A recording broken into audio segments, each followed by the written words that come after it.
Congenital heart disease बुनियादी तौर पर दो तरह के बच्चों में होती हैं। कुछ ऐसे कंजेनिटल हार्ट डिजीज़ हैं जिसमें बच्चे के अंदर नुमाया तब्दीली ऐसी ज़ाहिर नहीं होती, जिसमें जैसे नीलापन नहीं आता, सांस की ओबियस प्रॉब्लम नहीं होती, उसको बार बार चेस्ट इन्फेक्शन हो रहे हों, रेस्पिरेटरी इन्फेक्शन जिसे हम बोलते हैं, नमूनिया का अटैक रूटीन से बच्चे को ज़्यादा हो रहा हो, तो हम सस्पेक्ट करते हैं कि अंडरलाइन इसको कोई प्रॉब्लम हार्ट का तो नहीं चल रहा।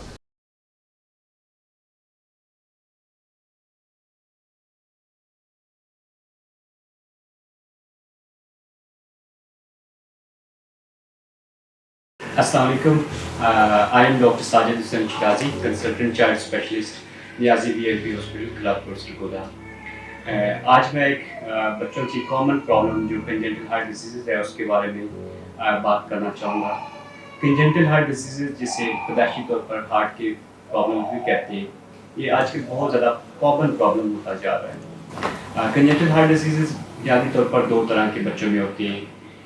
कुछ ऐसे कंजेनिटल हार्ट डिजीज़ हैं जिसमें बच्चे के अंदर नुमाया तब्दीली ऐसी ज़ाहिर नहीं होती, जिसमें जैसे नीलापन नहीं आता, सांस की ओबियस प्रॉब्लम नहीं होती, उसको हम एसाइनोटिक हार्ट डिजीज़ कहते हैं। और उसके अलावा एक प्रॉब्लम ऐसे होते हैं जिसमें बच्चे के ज़ाहिरन तौर पर बच्चे का कलर नीला हो जाता है जब बच्चा क्राई करता है, बच्चा जब फीड लेता है तो उसकी सांस में दुश्वारी होती है।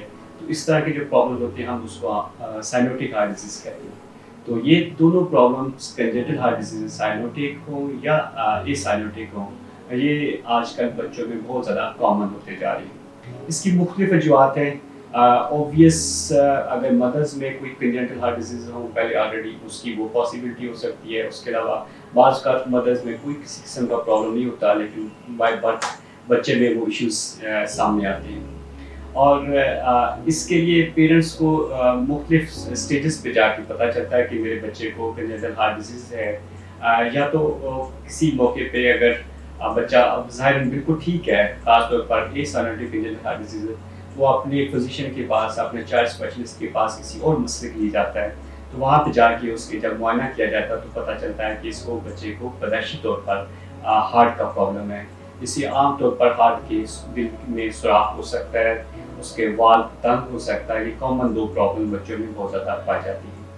और उसके अलावा बाज़ औक़ात बच्चा किसी हॉस्पिटल में एडमिटेड है, वहाँ पे जाके ख़ास तौर पर न्यू ज़्यादा बच्चा है, अगर एक माह का 20-25 दिन का, तो वहाँ पे बच्चे को कुछ सांस का प्रॉब्लम हुआ, बच्चे को निमोनिया हुआ, वो ठीक नहीं हुआ।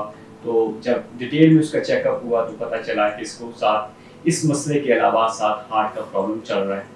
तो इसकी तशख़ीस के लिए बुनियादी तौर पर जो टेस्ट फ़ौरन जो किया जाता है उसको इकोकार्डियोग्राफी कहते हैं, जो बच्चों की इकोकार्डियोग्राफी जो कि डिफरेंट होती है एज़ कम्पेयर टू बड़ों की इकोकार्डियोग्राफी के लिए। और इकोकार्डियोग्राफी के ऊपर हम डिसाइड करते हैं कि बच्चे को कौन सा प्रॉब्लम है, ये आइदर ये साइनोटिक हार्ट डिजीज़ है या एसाइनोटिक हार्ट डिजीज़ है। तो उसके बाद फिर बच्चे के वालिदैन को उसके बारे में डिटेल मैनेजमेंट प्लान बताया जाता है कि आप उसका क्या करना है। कुछ मसाइल ऐसे हैं जो एसाइनोटिक हार्ट डिजीज़ है, ज़ाहिरन बच्चे वो 1 साल 2 साल तक वो बिल्कुल ठीक चल रहे होते हैं, लेकिन अगर उसको सिवियरिटी के लिहाज से अगर पेशेंट सीवियर फॉर्म उसकी हार्ट की है, अगर अर्ली पिक कर लेंगे, अर्ली ट्रीटमेंट कर लेंगे तो उसके आगे कॉम्प्लिकेशंस और मसाइल कम होंगे। तो इसलिए उसकी वक्त तशख़ीस बहुत मानी रखती है।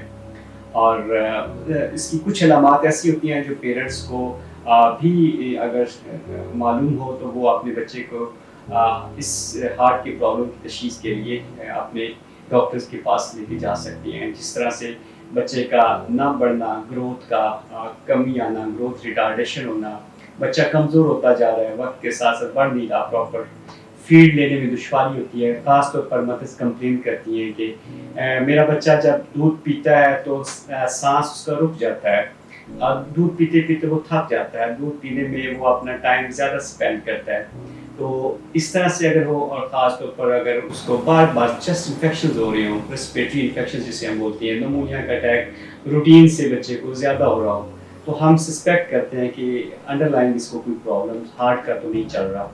अगर इस तरह की अलामात आपके बच्चे में आती हैं जिसमें ग्रोथ रिटार्डेशन है, बच्चा कमज़ोर है, बच्चा वक्त के साथ साथ उसकी ग्रोथ नहीं हो रही, बच्चे को चेस्ट इन्फेक्शन ज़्यादा हो रहे हैं, تو اس کے لیے پھر ہم ایکوکارڈیوگرافی تجویز کرتے ہیں، اور ایکوکارڈیوگرافی کے اوپر ہم ڈائگنوز کرتے ہیں کہ کیا کوئی ایسا ہارٹ کا پرابلم تو نہیں ہے جس کی وجہ سے اس بچے کی اوور آل یہ گروتھ جو ہے وہ کمپرومائز ہو رہی ہے۔ تو اگر ایسی علامات ہوں، اگر والدین محسوس کریں، یا بعض اوقات اگر کسی اپنے چائلڈ اسپیشلسٹ کے پاس یا اپنے لوکل ڈاکٹر کے پاس جائیں اور وہ سسپیکٹ کرے کہ کچھ اب نارمل ساؤنڈز آ رہی ہیں بچے کی ایگزامینیشن کے دوران، تو وہ سسپیکٹ کریں کہ ہارٹ کا کوئی پرابلم لگ رہا ہے، یا بعض اوقات نوزائیدہ بچہ جو نرسری میں ایڈمیٹڈ ہے وہ یا آکسیجن سے فری نہیں ہو رہا، آکسیجن سے بہتر نہیں ہو رہا، یا اس کی آکسیجن کی ریکوائرمنٹ زیادہ روٹین سے چل رہی ہے، یا بعض اوقات اس کی ایگزامینیشن کے اوپر اب نارمل ساؤنڈ ہارٹ کی سنائی دے رہی ہے،